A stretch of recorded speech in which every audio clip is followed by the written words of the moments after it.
You're listening to Dark Leaves Whisper. In these mountains' leaves, the wind carries stories not all dare to tell. The narrator's voice you are hearing is AI generated, but the tales you'll hear are a blending fiction, truth, and the in-between. These are whispered memories from wandering souls. Let us begin. Wind howled softly through the late evening as the sun dipped below the horizon. Groups of young men gathered in quiet corners, partnering up to roam the night, seeking to charm the hearts of their beloveds, whispering sweet words outside their homes. Lantern lights flickered gently, casting long, wavering shadows of people and passing animals. Amid it all, Mai's heart beat heavily in her chest, echoing the silent ache of maiden's longing. She sat quietly, hoping, wishing that her love too would come under the veil of night to stand beneath her window and whisper her name into the darkness. Around her, the night air turned cool and crisp, brushing gently against her skin. The lively hum of voices and laughter from the village faded into a distant murmur, like echoes of a fading dream. An earthy aroma rose from the damp soil beneath the trees, carrying with it the scent of fallen leaves and old secrets. Now and then, a stray dog barked in the distance, sharp and sudden, breaking the stillness like a warning carried on the wind. Mai sat quietly, finishing her last few chores as the evening deepened. The stillness around her felt both peaceful and eerie, a silence thick enough to hear her own breath. Then, just for a split second from the corner of her eye, she caught a glimpse of something or someone, a man or a shadow shaped like one. It moved past her peripheral vision but made no sound. No footsteps, no rustling of leaves, just gone. She blinked, frozen for a moment, unsure of what she had seen, then brushed it off with a soft scoff, reminding herself that it was that time of night, when young men wandered about, hoping to charm the hearts of their beloveds. She still had one last chore, to dump the pail of water left from washing dishes. Lifting it carefully, she made her way behind the house, where an old twisted tree stood like a quiet guardian. Its gnarled branches reached out like fingers, and brittle leaves clung stubbornly to limbs too tired to hold them. The scent of wet earth and age hung thick beneath it, as though the tree remembered everything that had ever passed beneath its roots. Suddenly, a gentle breeze stirred the leaves above her, causing them to whisper secrets in a language only the night could understand. Carried on that breeze came soft voices, faint, distant, like singing heard through a dream, half-heard lullabies floating just beyond recognition. Mai stiffened. She looked around, eyes scanning the shadows between the trees and the dim outline of the house, but there was no one. No footsteps, no laughter, just the low murmur of wind and the distant hush of the village. Her heart began to thump harder. Trying to steady herself, she reasoned it away. Probably just the neighbor's kids playing some prank. She clenched her jaw, voice sharper than she intended, as she called out, "Just come out!" "It's not funny. Go home!" Her mind raced, grasping for something, anything, to make sense of it. But nothing did. After what felt like forever, she finally mustered the courage to move. With trembling hands, she set the pail down and rushed inside, slamming the door behind her. She leaned against it, chest heaving, her body still caught between fear and disbelief. Her thoughts spun, wild and frantic. In a shaky voice, barely above a whisper, she began to chant softly, calling upon her deceased grandmother and grandfather. "Grandfather, grandmother, please come help me. Please protect me." The room remained silent, but something in the air shifted, as if the ancestor were listening. Elsewhere in the village, someone had passed. A young man named Tua, just a few years older than Mai. He had always loved her quietly from afar, too shy, too uncertain of his worth to ever tell her. Tua wasn't considered the most handsome, and in a village that often valued appearance over heart, he faded into the background, unnoticed. even by his own parents. They treated him more like a burden than a son, cold, distant, as though he was never truly theirs. Years of harsh labor and near starvation had worn him down, worn his body thin, his spirit thinner, until one day he simply faded away. His death brought no grief to his parents, no tears, no mourning. To them it was a relief. 15 years of feeding him just to watch him die, they had muttered. A blessing he's gone. Let's bury him and be done with it. But the village elders did not agree. They were disturbed by the parents' coldness, their dismissal of ancestral duty. Even if the soul was unloved in life, it still deserved respect in death. So they demanded at least the minimum be done. A one-day funeral ceremony.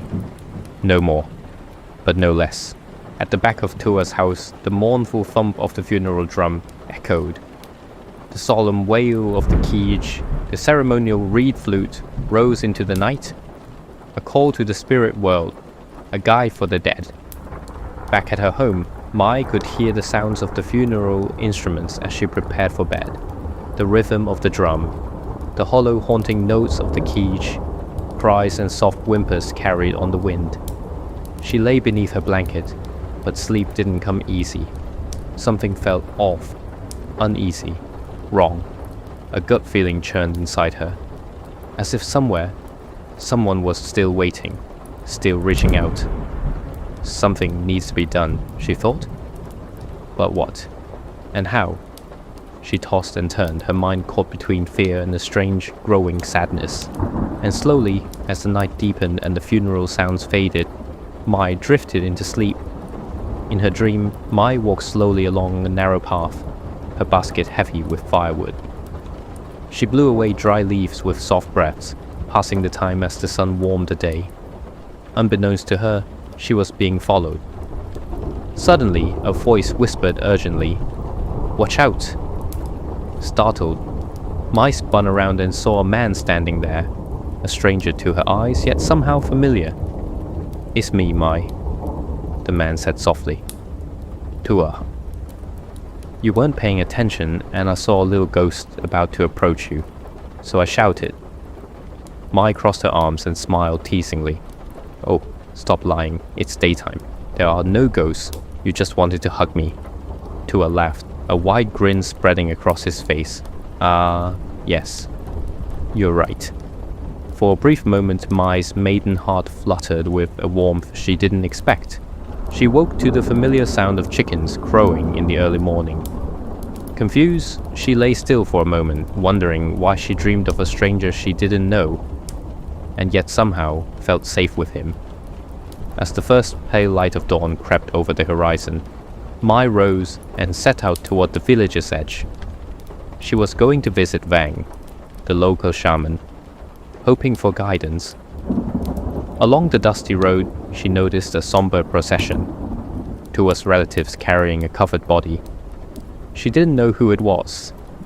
Hidden beneath the cloth, but an inexplicable stab of sorrow tightened around her chest. Quietly, Mai stepped aside, letting the mourners pass, her heart heavy with an unspoken feeling that somehow this was the beginning of something she couldn't yet understand. She progressed to Vang's house when the coast was clear. "I was wondering when you would come visit," he said without looking up. "I didn't know where else to go," Mai replied softly, sitting beside him. "I saw something in the woods. Or maybe something saw me." Vang nodded slowly, eyes narrowing. He studied her face in silence. Then he reached into a cloth pouch and pulled out 3 strings, one red, one white, and one black. "Give me your hand," he said. She held it out, palm trembling. Vang tied the strings together in a delicate knot and wrapped them gently around her wrist after chanting some words not known to Mai. Vang stated, "These are to help ward off whatever may be following you. It is not an evil spirit. It seems to know you," he added, sensed her unspoken fear. "But it does not belong here. Spirits like these linger when they are not willing to let go of reality." Mai looked confused. Let go of reality?" Fang nodded. You have a kind spirit, Mai, so it shines brightly, both to evil and non-evil spirits alike. Your spirit is like a life force for them. They feel drawn to it, like a cold traveler to a warm fire. They need life force in order to achieve what they could not do when they were alive. She swallowed hard. Can I do anything myself? Fang nodded slowly. Offerings of paper money and food can help soothe it and encourage it to move on. But will that send it away? Asked Mai. It might, he said, then paused. Sometimes the spirit just wants to be seen. Sometimes it is confused or bound to the living by sorrow or duty. But the longer it stays near you, the more it drains your energy. And if you don't act, your sickness will worsen. Mai lowered her head. Then what should I do? You should seek a proper shaman, he said firmly. This string is temporary. It may help for now, but it's not a solution. I am but a small, uneducated shaman. I do not have the proper knowledge or power to handle this ordeal. He paused, then looked at her with softened eyes. There is a man named Tong Hoa, a stronger shaman in a neighboring village. He may be able to help. Do not be scared. You still have your parents and brothers. Ask them for help. It is necessary. Fang nodded solemnly. Speak to your family. I will pray that they listen. As she stepped back onto the path leading back to her house, she was lost in thought about how to approach this ordeal. The weight of Fang's words stayed with her, pressing heavy against her chest. The next morning, after a sleepless night, Mai resolved to tell her parents everything. Strange sickness, the sightings, and the old shaman's warning. But to her surprise, when she stepped out of her room, Fang was already there. He stood in their doorway, staff in hand, speaking to her parents with calm but urgent authority. Children, listen to me, Fang said, his voice steady. Your daughter Mai is going through something that needs to be dealt with as soon as possible. She came to me, and I fear this is urgent. If you care for your daughter's safety, go get the shaman Tong Hoa and return her spirit to her body, or else... He paused, sighing deeply, and the lines in his face folding with weariness. I came just like the guide told me to. From now, it is out of my hand. Whether you believe me or not, it is up to you. My guides told me to come tell you. I'll be leaving. Fang turned toward Mai and met her eyes. His expression held sadness, as though he already knew his words had fallen on deaf ears. He lingered for a moment, then looked away, the sorrow in his gaze a silent farewell. Her father's face twisted in anger. Old man, we did not ask for such help. You should just go and die at home. Her mother spat onto the ground, arms crossed tightly over her chest. We're too busy with field work. We don't have time for such nonsense. We are her parents. We know what's right for her. Fang said nothing. With quiet dignity, he turned and walked away, disappearing into the light mist that had begun to rise with the morning sun. Mai stood frozen by the doorway, the blessing string still wrapped around her wrist, her heart sinking deeper into unease. Days passed, and Mai's sickness deepened. Her body felt weaker by the hour, and the invisible spirit that clung to her did not relent. Yet she lacked the strength to seek help herself. Instead, every day, Mai pleaded with her parents. Please go find the shaman from the next village. He can help me. She whispered, her voice barely above a breath, but her parents only responded with cold dismissal. Her father's face hardened as he spoke. We are too busy with the fields, Mai. If the medicine was working, you'd be fine by now. Stop wasting everyone's time. Her mother nodded, voice sharp and cruel. Get your lazy ass up and work. You're just pretending to be sick. Mai's heart broke as her mother added, If you are this lazy, maybe you are better off dead. Just hurry up and die so we can stop caring for you. Their words cut deeper than any spirit's grip. Mai's pleas grew more desperate, but the cold walls of indifference surrounded her. She felt alone, trapped inside a body that weakened daily, while those who should protect her turned away. The string tied to her wrist, a red, white, and black band Fang had given her, was the only comfort she had left. She clung to it like a fragile lifeline. As she sat by the window, gazing toward the distant hills, soft whimper escaped her lips, and tears flowed down her cheeks. Mai's spirit flickered, fragile, but refusing to be snuffed out. She murmured for someone, anyone, to hear her cries. But the burden of waiting weighed heavily, and the darkness grew. As she walked back to her room, heartbroken by her own parents who gave life to her, she thought maybe she was better off dead. A couple of days later, in the dark corners of her room, Mai saw faint, ghostly human forms, silent watchers with hollow eyes. She tried to speak to them, but it vanished before she could. However, it voiced chilling cold message. "I will come get you soon, Mai." The weight of the message made her skin crawl, yet she felt like it sounds familiar. One evening, Mai's parents noticed something too. As they sat near the fire, a chilling breeze swept through their hut. Suddenly, a pale figure appeared, hovering just beyond the light, a translucent human shape flickering like smoke. Her father's breath caught. "Did you see that?" Her mother clutched her shawl, eyes wide with fear. "I thought I was imagining it, but no." They both yelled, "Are you a ghost or a human? If you're a human, say so, and if you're a ghost, don't blame me."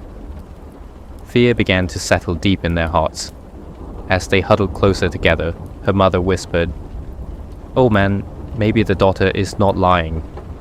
As they turned toward Mai's room, a gust of cold air swept through the hut, carrying a foul odor.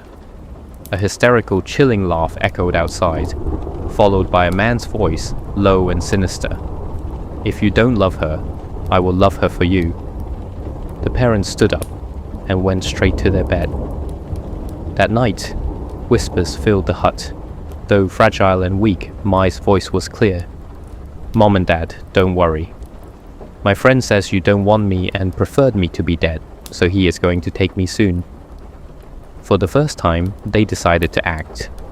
At the first ray of light broke through the dawn, as Mai's parents rushed out with nothing but some money and tightly wrapped joss sticks clutched in their hands.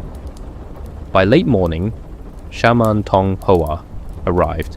Without a word, he stepped into the house, his presence heavy with urgency.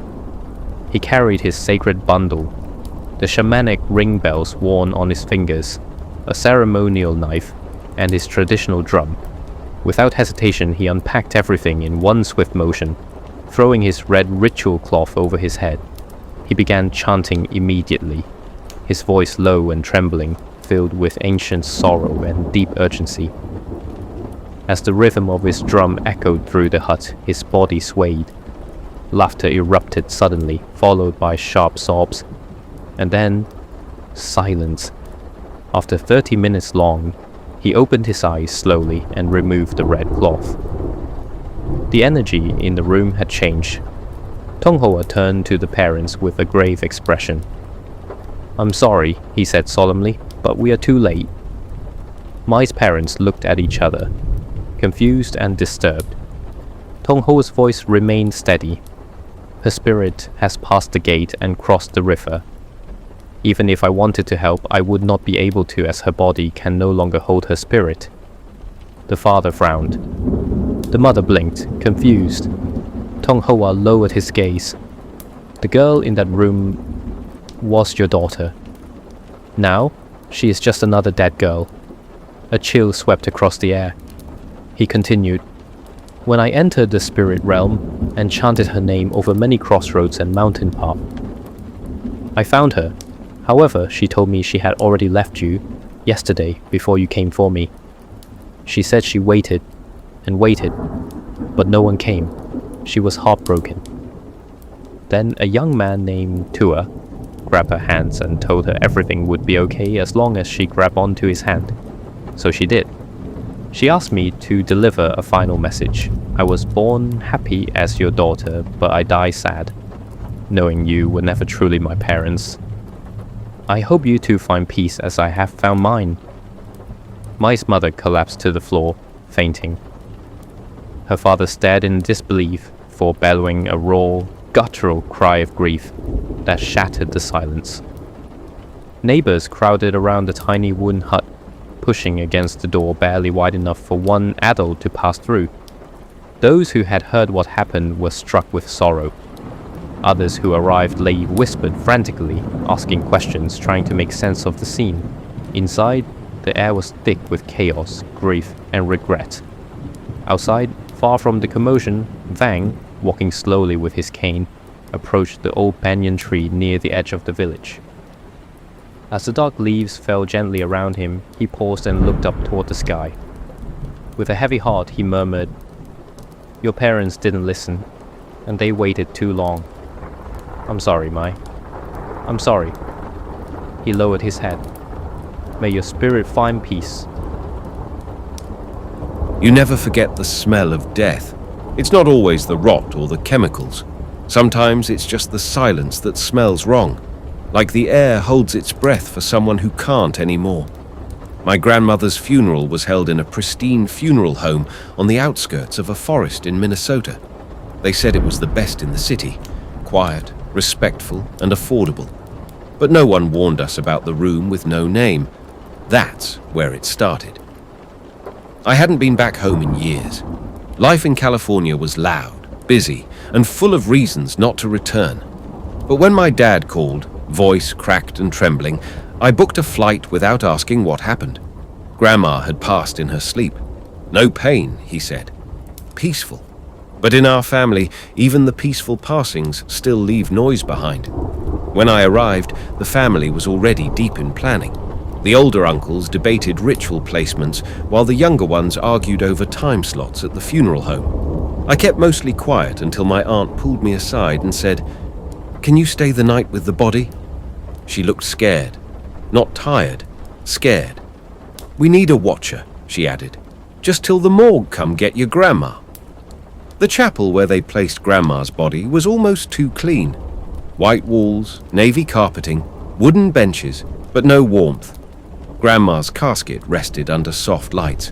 She wore the black traditional death clothes, loose, folded, embroidered with protective symbols. Across her chest lay 3 silver coins and a red thread bracelet looped around her hands. The staff let us dim the chapel lights and lay down some mats. They gave us respectful space, but kept glancing over their shoulders when they left. That should have been the first clue.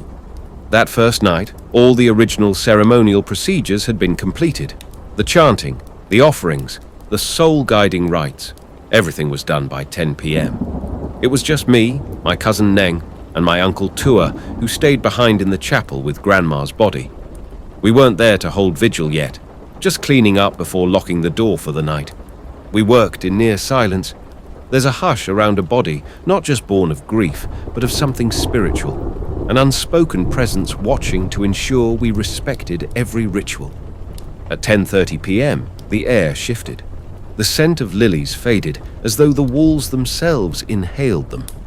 In their place came something older, damp, and heavy, like soil clinging to decaying roots. My cousin and I exchanged a glance just as we both heard it, knocking on wood. For a moment, we thought the casket had shifted, but the sound morphed into a deliberate click. Click, click, the soft tap of high heels on polished floor. We all froze. Uncle, a man usually all bravado, stood up and stilled the broom in his hand. Without looking back, he whispered, "Don't speak. Don't answer." Outside, the clicking halted. Then the motion sensor light in the hallway sputtered on, its sterile glow seeping under the chapel doors, stretching our shadows out like dark fingers. We waited, and then came a whisper, soft, hollow, as if pressed right against the seam of the doors. "Anyone home?" We didn't answer, and we waited in silence. Then the voice came again, familiar, comforting, and wrong. "It's cold outside. Can someone open up?" It sounded like Grandma. We turned together to the casket. Its lid was closed. Outside, the whisper faded into silence. The hall light blinked off. We stood in the hush, the weight of that voice pressing on us, knowing whoever spoke wasn't our grandmother. I moved into a duplex off Payne Avenue just before winter break. It was late November, and the cold Minnesota wind had already begun to cut through the city like a knife. The place was cheap, which was perfect for my student budget. It was close to the university, only a short bus ride away, so it made sense. The landlord mentioned the last tenant had left suddenly, but didn't give any reasons. I shrugged it off. College students come and go all the time. My room was in the basement. Not ideal, but it was private. And honestly, I was tired of sharing space with noisy roommates. Down there, the walls were a dull, peeling gray concrete, and the air always smelled faintly like damp earth and old wood. The single small window, just a crack of glass near the ceiling, let in weak winter light during the day, but offered little view beyond a sliver of snow-covered alley. The first night, the house settled as expected, but as the clock inched past 2 a.m., I began to hear strange sounds. A creaking, slow and steady, coming from near the furnace room that sat just behind the wall beside my bed. At first, I thought it was just the house cooling down, or maybe the pipes contracting in the cold, but the creaking didn't stop. It formed a pattern, soft footsteps pacing back and forth. The rhythm was deliberate, too quiet to be a person walking, but too consistent to be random. Then, beneath the footsteps, I started hearing whispers. At first I couldn't make out the words, but the tone was unmistakable. Soft, low, and mumbled prayers in Hmong. It sounded like someone chanting or maybe reciting blessings, but I didn't know who would be down here, alone. The whispers stopped when I sat up suddenly, flashlight in hand, but the cold in the room only deepened. I mentioned the noises to my roommates upstairs, but they dismissed me. "Basements are creepy, man," one said. "You're just stressed with finals." They couldn't hear the pacing or the chanting, and honestly, that made me feel even more isolated, like whatever was down there only wanted me to hear. The nights became harder. Sleep was restless, broken by the constant feeling that something was watching me. Sometimes I'd catch a glimpse of movement from the corner of my eye, a shadow slipping behind the furnace, or a flicker near the doorway. I convinced myself it was just fatigue. One night I called my mom. She's always been my anchor when things got weird. When I told her about the sounds, the pacing, the whispering, she paused. Then she asked something that chilled me. "Did the tenant before you die?" I laughed nervously, trying to shake off the sudden dread. "No, Mom, I don't think so." But her question stuck in my mind, gnawing at the back of my thoughts. I started to dream. Fragments, disconnected but vivid. I saw my teeth cracking and crumbling in my mouth, feeling the gritty decay as they shattered. I saw a pale hand reach out from dark shadows, fingers long and thin, stretching toward me with a slow, deliberate menace. I woke up sweating, heart pounding, the dream's weight lingering. It was like my subconscious was warning me. On a particularly restless night, I decided to prove to myself that I wasn't going crazy. I set up my phone camera aimed at the bed and turned off all the lights. I told myself it was just a way to get some sleep without the fear. The next morning, I checked the footage.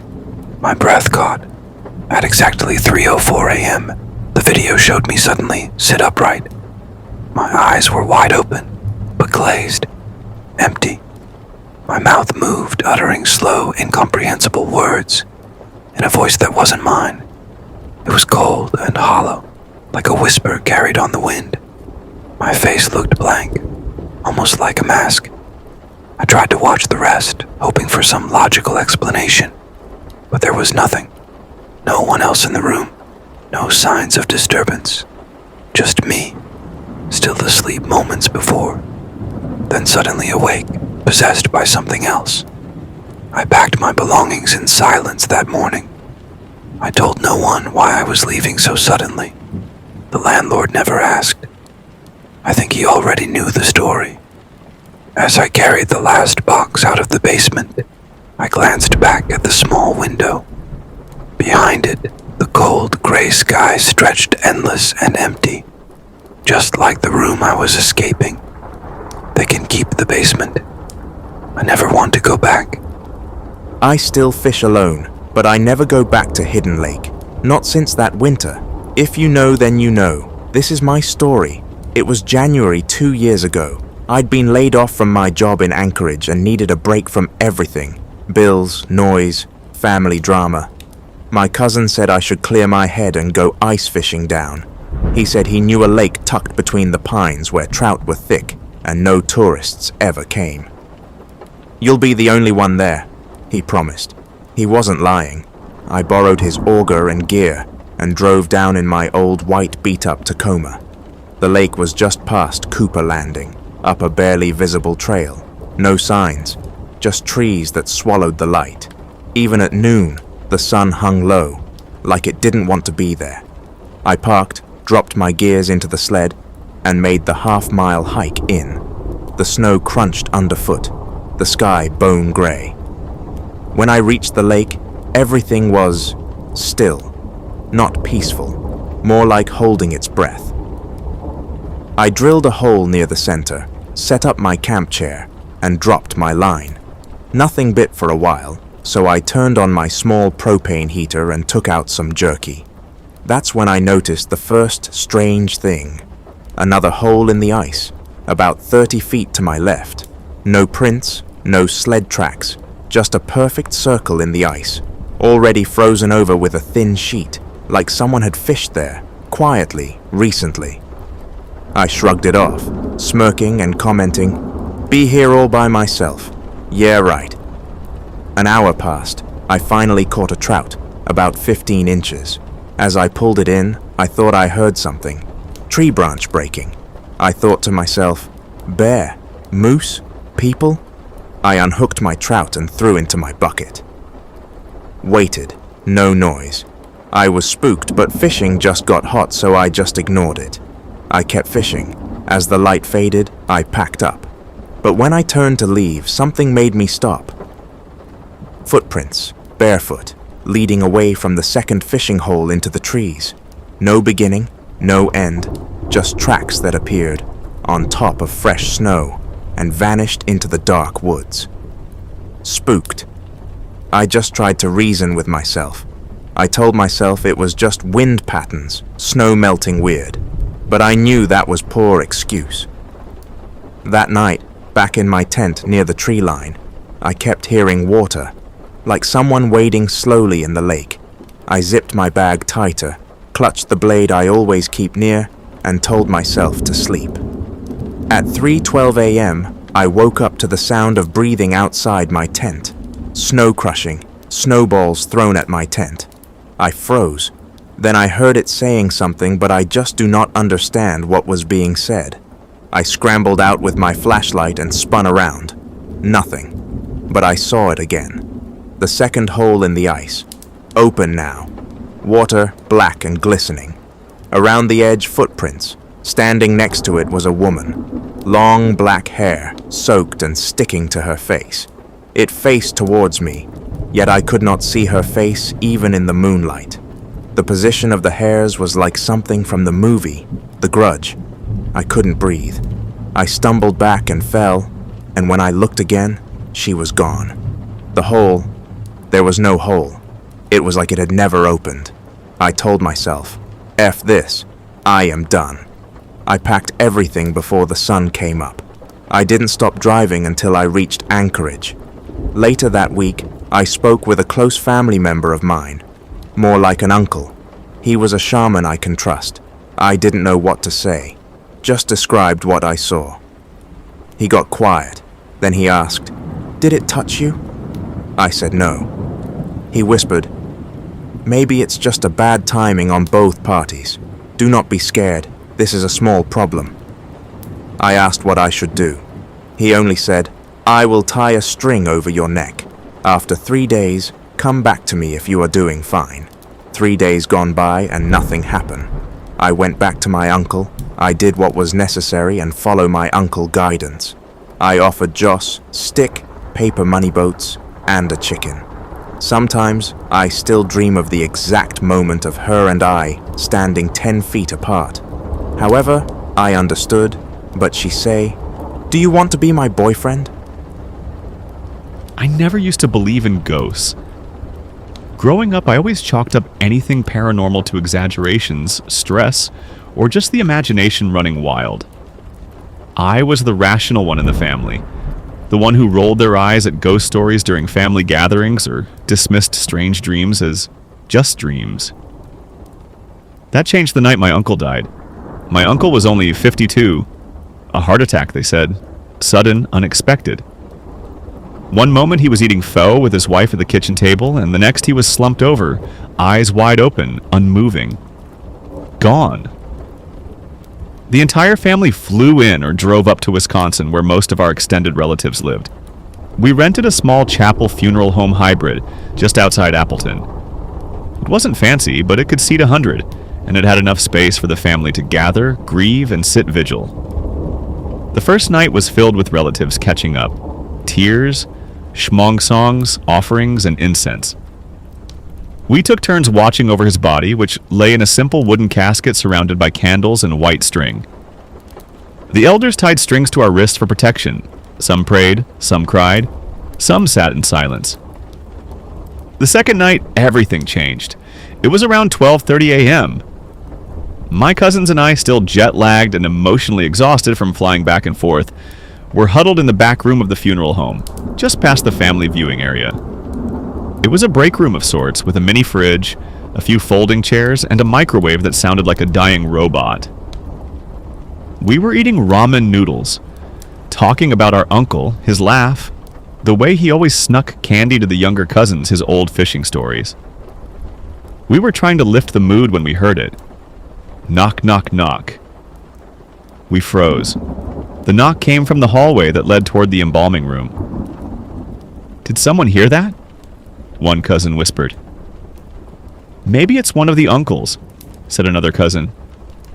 My cousin Tony stood up, annoyed. "It's probably a joke. Watch, it's going to be another uncle messing with us."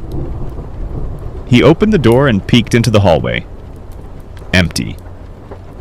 "Not funny," he shouted into the darkness. No reply, no movement. Just cold air and flickering fluorescent lights. He shut the door, a little rattled. Then we heard it again. Knock, knock, knock. But this time, from above. Our heads turned to the ceiling. 2 knocks, pause, 3 knocks, pause, then 2 more. "Okay," I said, standing up. "That's it. We're going back to the chapel."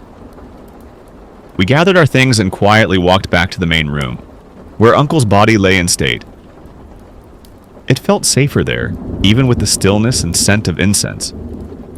Something about the flickering candles and the presence of others made it bearable.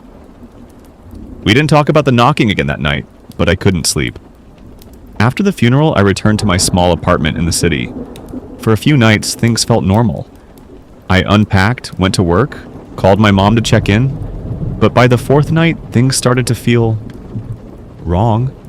It started with the dreams. In the first one, I was standing in the funeral home alone. My uncle was sitting on the floor near his own casket.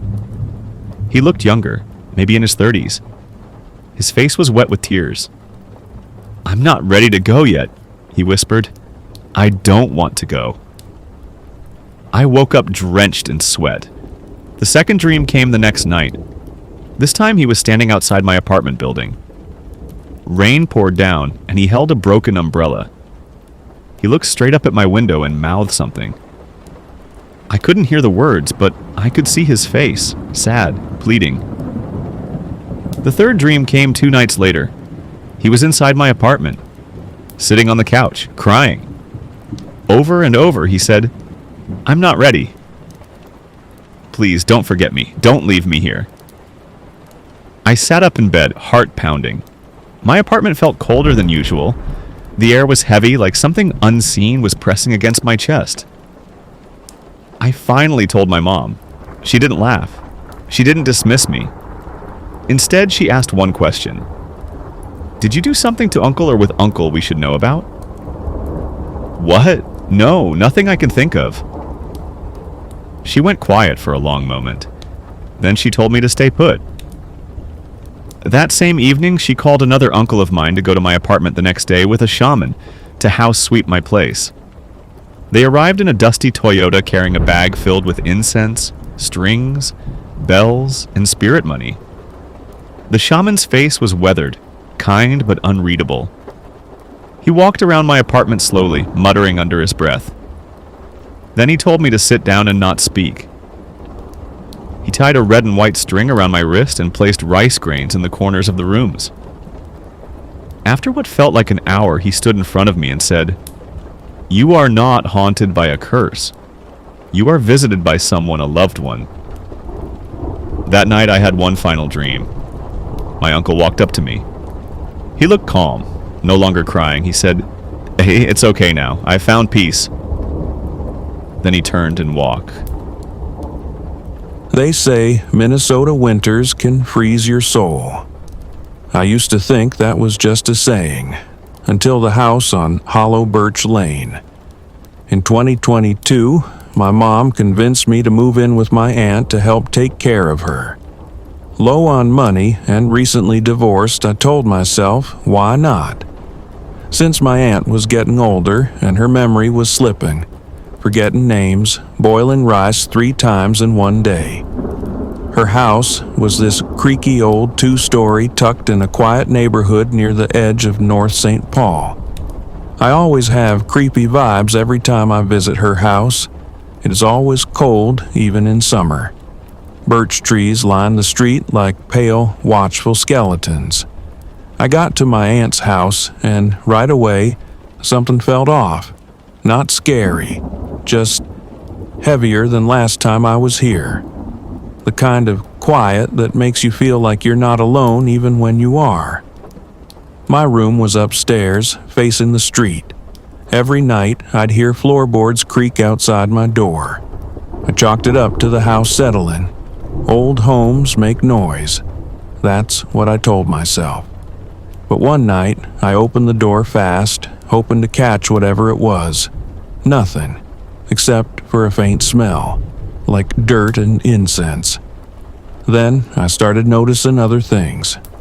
One morning, all the family photos in the hallway were flipped face down. My aunt said it must have been me, or maybe a draft, but the frames were heavy, so it can't be the wind. Another time, I heard chanting, hummings, old Hmong folk song.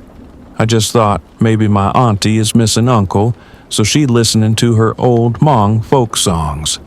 I tried listening in because my aunt have a beautiful voice, but upon hearing, and it came from the basement. Goosebumps. I asked my aunt, "Did you forget your radio in the basement?" My aunt shook her head.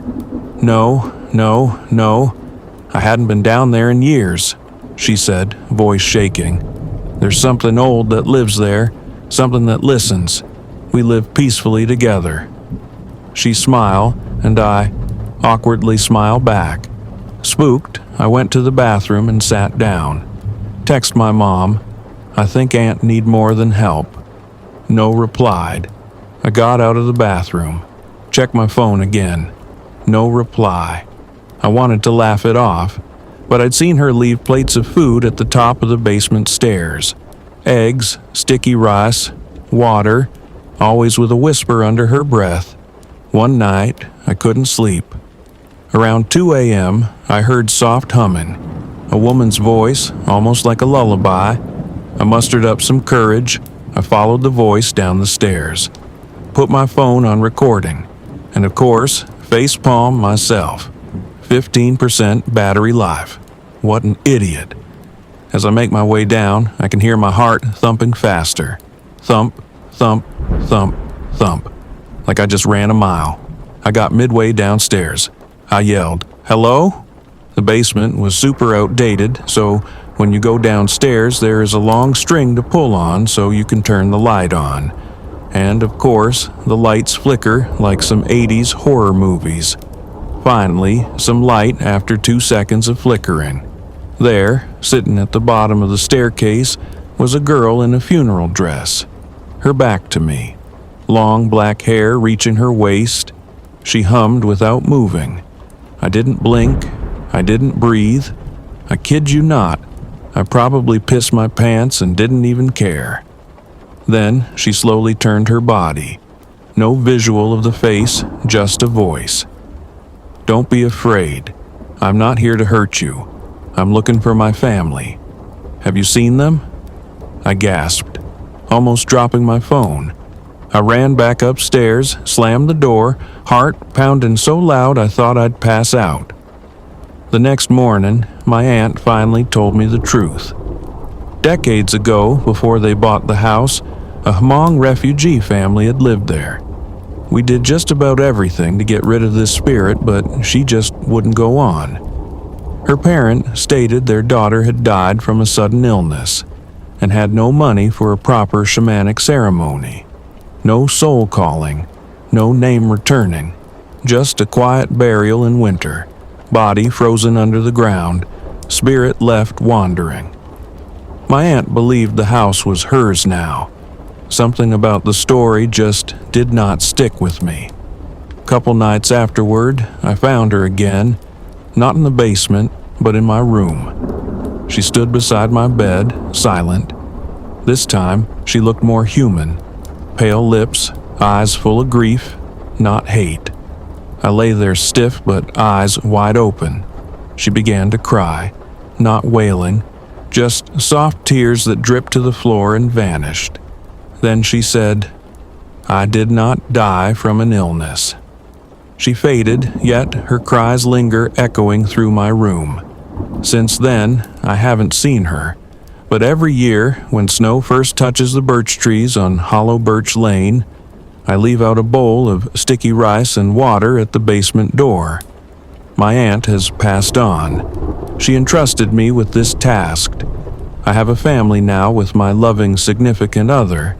I have renovated the basement, made it more modern as I still use the basement, and I never sleep with my door open. I was never afraid of dolls until I encountered a demonic one.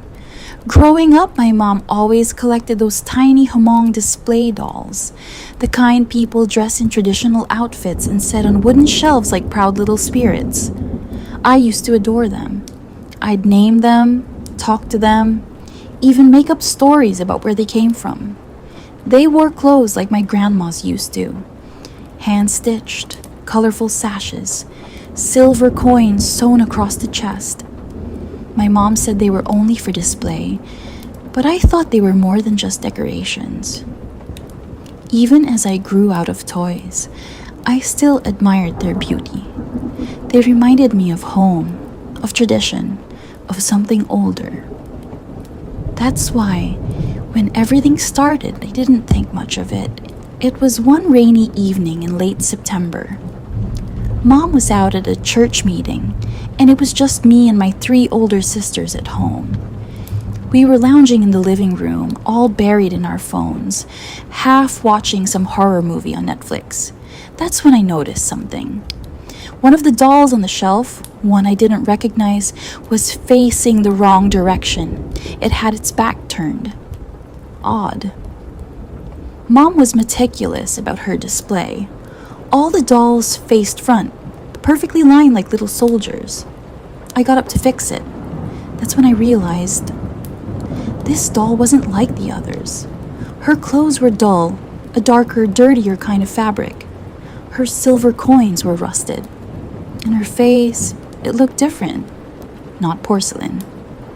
More like clay, uneven, slightly cracked.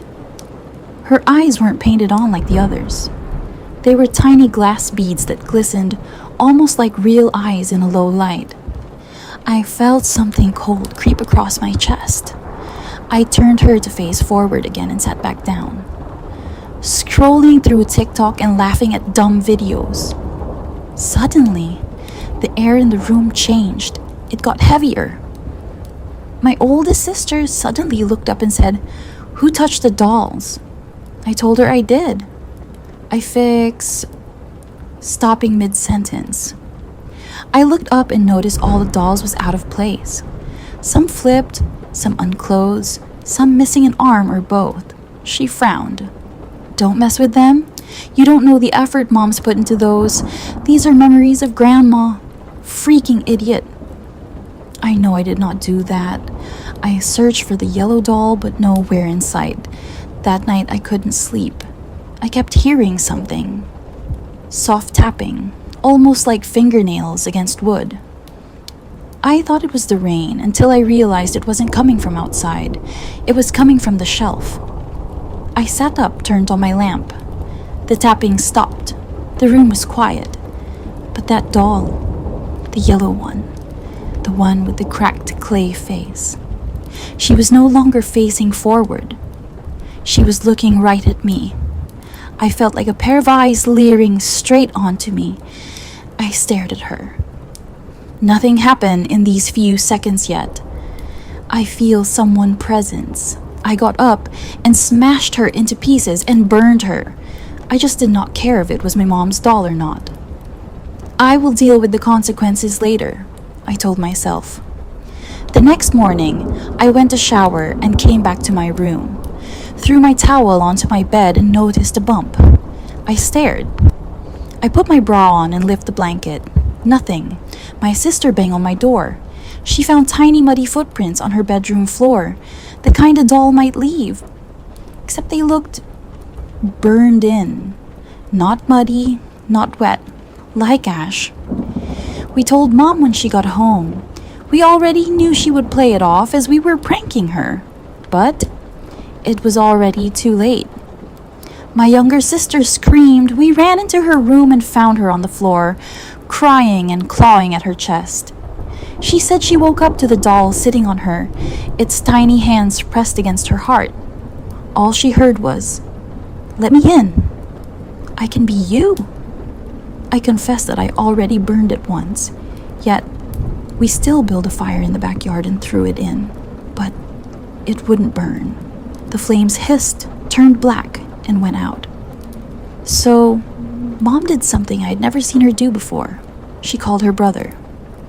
Despite the fact that my uncle and my mom were not in good terms due to different religious belief, he arrived with a live chicken, a bell, a red string, and an elder. The elder didn't waste time. As soon as he saw the doll, he cursed under his breath. The elder said, "It's a spirit looking for a soul using the doll as a medium. I'll give the spirit something better." He unwrapped a hay doll that came with a white cloth. My Hmong is not the best, so I only understood bits and pieces. But the phrases I did understand was, "This body is better than your current one. Come, come, let me take you somewhere so you can see your loved ones." We heard running footsteps all over the house, then silence. Since then, the house feels lighter. My mom sold all of her dolls. She says she grew out of it, but I know what happened freaked her out. But sometimes, late at night, I still hear tapping. And once, I swear, I woke up and saw that doll on my drawer. I rubbed my eyes and then it was gone. Driving Uber late at night in Fresno was supposed to be just a way to pay the bills while I figured out my next move in life. The city, sprawling and sun-baked during the day, felt like a different place after midnight. Quieter, slower, almost holding its breath under the faint glow of streetlights. The usual noise of traffic and people faded away, replaced by the hum of my engine and the soft crackle of static from the radio. That summer, when the days were long and the heat hung heavy in the air even after dark, I started noticing something strange. It began with small glitches, rides requested from empty spots, passengers with no profile pictures or names. The app would say someone was inside the car, but I couldn't see or feel them. At first I shrugged it off, thinking it was a technical error or some prank, but soon these rides became a pattern, always late at night, always from the edge of town, always asking to be dropped off on an old farm road, one that nobody talks about much, just past the orange groves where the city's lights finally gave way to darkness and silence. The orange groves were something special out here. Rows and rows of trees, heavy with fruit, their branches bowing low under the weight, lined the road like quiet sentinels. During the day, you could hear the hum of bees and the chatter of workers, but at night, the groves transformed. The leaves rustled with a cold wind that seemed to whisper secrets, and the moonlight cast deep shadows, twisting the trees into eerie shapes. Driving down that road was always unsettling. The pavement cracked and gave way to dirt and gravel as the road wound deeper into the groves, narrowing until branches clawed overhead, blotting out the sky. I'd glance in the rearview mirror and sometimes think I saw movement, faint figures standing just beyond the trees watching silently. But when I blinked, they were gone. One night stands out. The night I first saw her. It was nearly 2 a.m. I was jamming to early 2000s Hmong songs, scratchy and low, when my phone dinged with a ride request. No name, no photo. Just a pin on the map, placed right at the edge of the orange groves. I hesitated before pulling over. The streetlight flickered above, casting a weak yellow glow over cracked pavement and scattered leaves. The air smelled damp, a mix of earth and something metallic, like rusted iron. I looked around. No one. Then out of the shadows she appeared. A girl. She stepped from behind a gnarled tree, her feet bare and silent against the gravel. Her dress was white, stained and tattered, hanging loosely on her thin frame. Her hair was long, black, and tangled with leaves falling over her face like a curtain. Her eyes caught the moonlight, deep, dark, and wide, with a strange, hollow sadness. Her voice was barely above a whisper, but it echoed inside the car like a cold breath. "Are you T?" "I am M." I unlocked the door without thinking. She slid into the passenger seat, her presence chilling the air. The temperature dropped sharply, and I could see my breath fog in the dim glow of the dashboard. The engine hummed, tires crunching over gravel. The audio sputtered. I murmur, "Damn it, low service," plunging the car into silence except for the rhythmic sound of wheels on dirt. The orange trees loomed close, their twisted branches scraping against the windows like long fingers trying to get in. Shadows danced in the corners of my vision, and the scent of ripe fruit was replaced by the sharp, bitter smell of decay. I tried talking to her. She never spoke, only stared out the window, humming a melody I didn't recognize. Then through the darkness, I caught glimpses of shadowy figures, tall and still, standing silently between the trees. Their faces were blank, their eyes empty voids. They didn't move or blink, they just watched as we passed. My heart hammered in my chest. I wanted to stop, to turn around, but my hands gripped the steering wheel tight as ice. Finally the road ended at a narrow intersection, near a lone, twisted tree, by an abandoned riverbed, dry, cracked, and covered in brittle leaves. She turned to me, her eyes meeting mine for the first time. "You finally came," she said. Her voice was soft, but there was weight behind it, years of waiting, pain, and hope wrapped in a single sentence. "You're taking me home." I swallowed hard, my throat dry. I thought of my grandfather's stories, the promises made to the spirits of our ancestors, the debts left unpaid, the restless souls wandering between worlds. I looked at her sitting there like a ghost from another time, and I believed her. I parked the car. She smiled, small, sad, but peaceful, and stepped out into the night. The door clicked shut behind her, but she was gone. No sound, no weight, no sign she was ever there. Since that night, I haven't dared to drive that road again. Sometimes when I close my eyes, I still see her standing there, waiting, watching, whispering. If you've listened this far, you're no longer just an observer. You're part of the story now. Like the channel, subscribe, and turn on the notification bell so the echoes of the dark leaves can always find you. Share this episode, and remember to keep your lights on tonight. This was Dark Leaves Whisper.